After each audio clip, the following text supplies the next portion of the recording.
Zoomer kelininglarni bu haftasi ham eson-omon o'tdi. Ha, siz to'g'ri eshitdingiz. Eson-omon o'tdi. Oldin aytib qo'yaman, bu videoda sizlar ko'rishga o'rganib qolgan odatiy yumorlar sal kamroq bo'ladi. Mani eskitdan kuzatganlar biladi. Men o'zimning blogimda nafaqat quvonchli kunlarim, balki yudashli kunlarimni ham ko'rsatishga o'rganib qolganman.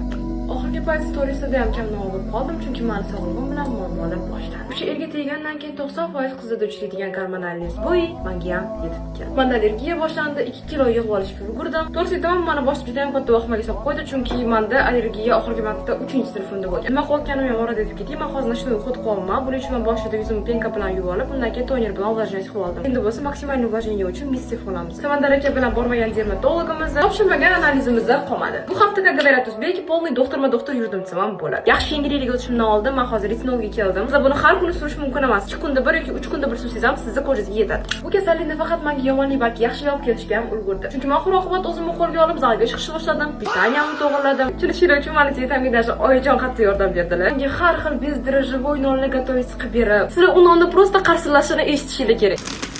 Uxoda mohirichasiga ham keldik. Modelidan увлажняющий ночной крем. Boshida Murdanchikim bilan adashib biz общий zalga chiqib qo'yamiz. Kirishimiz bilan Murdanchikim yuzlarini ko'rgan edi. Iratga 15 minut kardio qilishga ulgurdim. U yog'iga u yoqqa gapirdim. Jaydari charashkilarni tutib qoldi. Buni chiqib ketdilar. Keyin bizda kompromissga kelgan holda ayol kishilarning zali alohida, erkak kishilarning zali alohida bo'lgan sport zaliga borishga qaror qildik. Har xil antibiotiklar yozishgani hisobiga meni просто tanam qurib ketdi. Sizlar meni eski ishlatadigan koreyskiy uходовый kosmetikalarim sal slabiylik qildi. Ko'pchilik podushkalarim bilan sovet qilgan holda men modelli uходовый kosmetikasini to'xtadim. Chunki ularning brendida har bitta qizni ko'rasiga tushib ketadigan produktlar topilar ekan. Sal bo'lsa ham romantika bo'lmadimi desanglar, единственное, что мы могли себе позволить, qo'limizdagi terrasada momaqaldiroq lipovatsa qilib uxlaganimizda.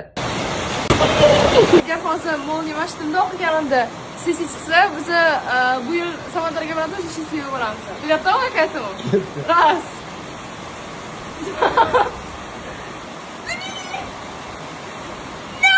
Ertalab turishilik uchun har bitta kelinga kerak bo'ladigan narsa mana shu mist ekan. Chunki men ertalab yuzim bukvalniy как ovush bo'lib uyg'onadi.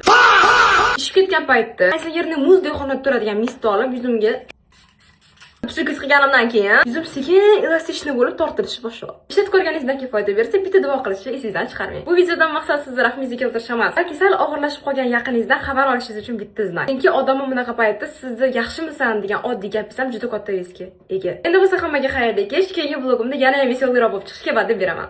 Пока-пока.